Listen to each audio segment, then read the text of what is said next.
देखिए यही हमारी ताकत है। जैसा कि सर बता रहे थे कि मेरे ऊपर क्या आरोप लगाया, तो कोर्ट में भी बहुत लंबी बहस चली कि जो भी धारा लगाई गई थी वो मेरे ऊपर लगनी ही नहीं चाहिए थी। खैर चलिए, ये सब बात होते रहता है। और आप देखिएगा जिस दिन बिहार का युवा, देश का युवा 5,000 सीटों पर है, 5,000, सिर्फ 5,000 युवा ये सोच ले कि हमें जेल जाना है, जेल में जगह नहीं है, नहीं है जगह। सरकार कहाँ रखेगी? आप कोई उपद्रव नहीं कीजिएगा, शांतिपूर्वक अपनी बात रखिएगा। कौन सी धारा लगाई जाएगी? एक नया धारा लगा दिया जाता है, सरकारी काम में बाधा, ताकि जेल आपको जाना पड़ जाए। पहले वो बेलेबल था, अब नॉन बेलेबल कुछ साल पहले कर दिया गया। अरे भाई, सरकारी काम में बाधा क्या डाल रहे हैं? ये तो सरकारी कर्मचारी और सरकारी अधिकारी तो काम ही नहीं कर रहे हैं, तो बाधा क्या डाल रहे हैं? और ये चेयरमैन बोलते हैं, बीपीएससी के चेयरमैन क्या बोलते हैं? Non serious student, non serious. ये समझिए कि बीपीएससी के चेयरमैन संवैधानिक पद पर है, और वो कितने सीरियस है कि राजधानी पटना में वो सभी अभ्यर्थियों के लिए क्वेश्चन नहीं दे पाते हैं। मैट्रिक के एग्जाम में इस तरह की बात नहीं होती है, मैट्रिक के एग्जाम में भी नहीं होती है। और कुछ दिन पहले कोर्ट में जो ये रीओपन वाला मामला चल रहा था, एग्जाम डेट बढ़ाने वाला कोर्ट में केस चला था, उसमें हलफनामा दिया गया कि क्वेश्चन जो है सब जगह पहुंचा दिया गया। तो फिर क्वेश्चन कहाँ चला गया भाई? जितने अभ्यर्थियों को क्वेश्चन नहीं मिला, वो क्वेश्चन किसके पास है? ये आना चाहिए बात ना, जांच होनी चाहिए कि ये क्वेश्चन किसके पास था। क्या ये सेटिंग का मामला है, पेपर लीक का मामला है, क्या है?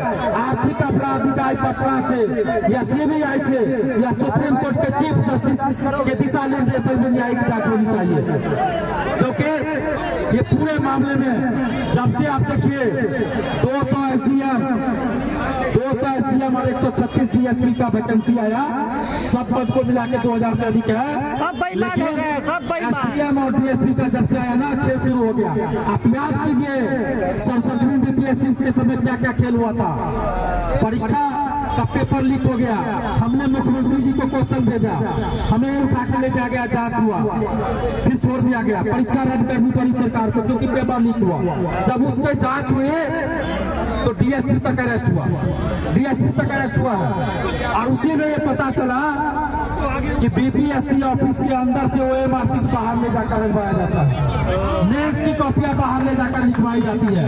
और वो बीपीएससी कह रही है कि नॉन सीरियस स्टूडेंट। 266 लोग अभ्यर्थी बीपीएससी टीआरई 3 पेपर लीक में 15 मार्च को हजारीबाग से पकड़े गए। आप लोग को याद होगा, सेंटर था उसका बिहार में, और एग्जाम के दिन सुबह में वो हजारीबाग में क्या कर रहा है भाई? हजारीबाग में क्या कर रहा है? तो ऐसे नहीं दिख रहा है कि जिसका सेंटर पटना में हो, नवादा में हो, बिहार शरीफ में हो, वो उस दिन एग्जाम के दिन हजारीबाग में क्या कर रहा है? आर्थिक अपराध इकाई ने एफआईआर दर्ज किया, जेल में जा गया, लेकिन बीपीएससी ने उसको अभी तक प्रतिबंधित नहीं किया। क्यों नहीं किया प्रतिबंधित? कौन है वो 266 लोग जिसको बीपीएससी प्रतिबंधित नहीं कर रही है? तो पूरे मामले में आप देखिए शुरू से लेकर अब तक बीपीएससी का क्या रवैया है। और जब से ये रवि मन्नू भाई परमार चेयरमैन बने हैं, अभ्यर्थियों को परेशान करके रख दिया गया, परेशान कर दिया गया है। इसलिए ये भी मांग है कि अब चेयरमैन को पद से हटाया जाए पद से, क्योंकि इनके रहते परीक्षा सही से नहीं हो सकती। मीडिया के सामने प्रेस कॉन्फ्रेंस में क्या बोल रहे हैं कि रवि भाई, रवि नाम भी कुछ बुला रहा था लेकिन नहीं बोलेंगे भाई, ये बोल रहा था कि पैकेट देखिए क्वेश्चन का, फाड़ के दिखा दीजिए, चैलेंज कर रहे थे। देखिए ये टीवी चैनल पे चल रहा है ना कि पैकेट कैसे फट गया, तो एफआईआर तो दर्ज होना चाहिए चेयरमैन पर कि ये झूठ बोल रहे थे मीडिया के सामने, एफआईआर दर्ज होना चाहिए। बिल्कुल ये सही बोल रहे हैं। बीपीएससी का ये सिर्फ क्वेश्चन का ये पैकेट नहीं फटा, बीपीएससी का कैरेक्टर फट गया, ये समझ लीजिए, सारा उजागर ऑर्डर हो गया। आप बीपीएससी के चेयरमैन का सुने होइएगा जुलाई में अगस्त में कि सरप्राइजिंग एलिमेंट रखे हैं। सरप्राइजिंग एलिमेंट एक ही जिला में अलग अलग सेंटर पर अलग अलग क्वेश्चन का सेट देंगे, पूरे बिहार में अलग अलग देंगे। अब जब नॉर्मलाइजेशन के विरोध में और मल्टीपल सेट के विरोध में आंदोलन का आह्वान किए तो चेयरमैन क्या बोल रहे हैं कि जो चीज लागू ही नहीं किए उसको हटाने का नोटिस क्यों। तो वो जो वीडियो में बोले थे वो कौन थे? चेयरमैन साहब। इसीलिए अफवाह तो ये फैलाए हैं, बीपीएससी के चेयरमैन अफवाह फैलाए हैं, उन पे कार्रवाई होनी चाहिए। और आप सरकार से और खासकर नीतीश कुमार जी से कहना चाहते हैं कि नीतीश कुमार जी 2005 का वो दिन आप याद कर लीजिए, अगर आपको याद नहीं है तो। दिलीप कुमार गवाह है, दिखना पहाड़ी, मुसल्लापुर हाट बाजार समिति, मछुआ टोली में आप किस तरह लॉज चाय दुकान पे स्टूडेंट्स के बीच आते थे, वोट मांगते थे। दिलीप कुमार को याद है, हम 2001 से पटना में रहते हैं, इसके नस नस जानते हैं, कौन क्या करता है, एक एक शिक्षक का एक एक चीज जानते हैं और पॉलिटिकल पार्टियों का भी जानते हैं। इसलिए आप देखिएगा, इसलिए हमने कहा कि किसी पॉलिटिकल पार्टी को आंदोलन में मत बुलाइए। जिनको आंदोलन करना हो बेली रोड जाके बीपीएससी ऑफिस के आगे करें। तो नीतीश कुमार जी वो दिन याद कीजिए, बिहार के युवाओं ने पटना से सवाल किया था कि नीतीश कुमार जी को मुख्यमंत्री बनाएंगे और पूरे बिहार में माहौल बदला और 2005 में नीतीश कुमार जी मुख्यमंत्री बने युवाओं के दम पर। आज वही युवा और कुछ नए युवा जमीन पर है, सड़क पर है। बिहार की बेटियां महिला संवाद यात्रा करने जा रहे थे, अब प्रगति यात्रा नाम दे दिए। बिहार की बेटियां आज यहाँ पे बैठी हुई है भूखे प्यासे, उनको न्याय चाहिए, बिहार के बेटों को न्याय चाहिए। मुख्यमंत्री जी आपकी तरफ निगाहें टिकाए हुए हैं सब लोग कि आप बीपीएससी पे कार्रवाई कीजिएगा, आप चेयरमैन को हटाइएगा और आप बीपीएससी परीक्षा को रद्द करवाइएगा। जिस तरह आपने 67वीं बीपीएससी को रद्द करवाया उसी तरह एक्शन लीजिए नीतीश कुमार जी और ये 17वीं बीपीएससी की पूरी परीक्षा को रद्द करवाइए और सभी अभ्यर्थियों के लिए एक साथ एक अवसर दिया जाए, एक समान अवसर दिया जाए और री एग्जाम कंडक्ट कराया जाए। और ऐसा इसलिए बोला जा रहा है क्योंकि 12,000 जो बापू सभागार में परीक्षार्थी थे उनकी सिर्फ अगर दोबारा परीक्षा ली जाए तो 13 दिसंबर की अपेक्षा क्वेश्चन का लेवल टफ हो जाएगा, तो 12,000 स्टूडेंट के साथ अन्याय होगा। और अगर 13 दिसंबर की अपेक्षा 13 दिसंबर की तुलना में अगर क्वेश्चन का लेवल और नीचे चला जाए तो फिर जो 911 सेंटर पे लाखों अभ्यर्थी एग्जाम दिए उनके साथ अन्याय होगा, क्योंकि 12,000 संख्या है, 1-200 नहीं है। आप याद कीजिए बीएसएससी सीजीएल 3 शिफ्ट में परीक्षा हुई, एक शिफ्ट की परीक्षा रद्द हुई, जिस शिफ्ट की परीक्षा दोबारा हुई उसी शिफ्ट से अधिकतर अभ्यर्थियों का रिजल्ट हुआ था, उसी शिफ्ट से। तो इसीलिए पूरी परीक्षा रद्द हो। और दूसरी बात की 12,000 अभ्यर्थियों को मेंस के लिए मौका नहीं मिलेगा, वो पीटी की परीक्षा देंगे तो मेंस, इसलिए पूरी परीक्षा को रद्द कर फिर से परीक्षा आयोजित करवाई जाए। और आप लोग बीपीएससी का परीक्षा दिए हैं, हम भी परीक्षा देते रहे हैं, लेकिन सिस्टम से लड़ते हुए, भ्रष्ट सिस्टम से लड़ते रहते कब बीपीएससी अभ्यर्थी से छात्र नेता बन गया हमको भी पता नहीं चला।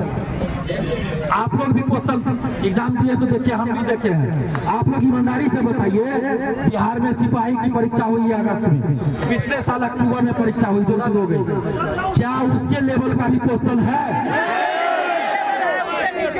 उससे भी एकदम नीचे का नीचे है। और ये हमारे परम आदरणीय परम महान चेयरमैन रवि मन्नू भाई परमार बोल रहे हैं यूपीएससी लेवल का क्वेश्चन देंगे, यूपीएससी बताइए। तो क्या मन्नू भाई जी, परमार जी, कहाँ है? ये कौन सा यूपीएससी का क्वेश्चन था?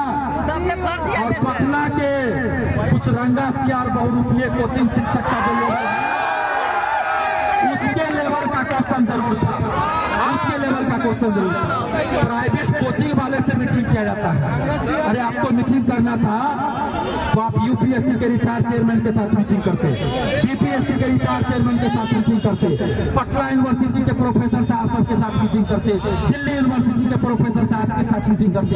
आपको इतना ही था तो बुला लेते विश्व स्तर के प्रोफेसर, अन्य जो विश्वविद्यालय इंटरनेशनल उनके साथ मीटिंग करते, लेकिन वैसे शिक्षक को बुलाया गया जिसको बीपीएससी का सिलेबस नहीं पता है, सिलेबस नहीं पता है, क्या होगा?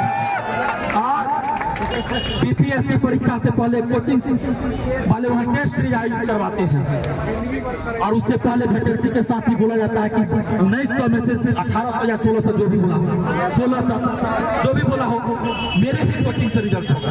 ये दावा कैसे कोई कर सकता है? कैसे कर सकता है कोई दावा?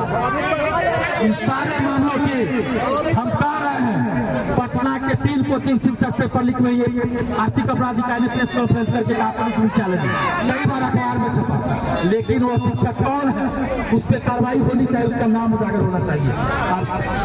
और भी लोग होंगे, इसलिए हम ये मांग कर रहे हैं सरकार से, परीक्षा रद्द करना। 67वीं का पेपर लीक हुआ, आप लोग को याद होगा, जांच हुई तो बड़े बड़े लोग पकड़े, लेकिन अभी भी बहुत सारे लोग नहीं पकड़े।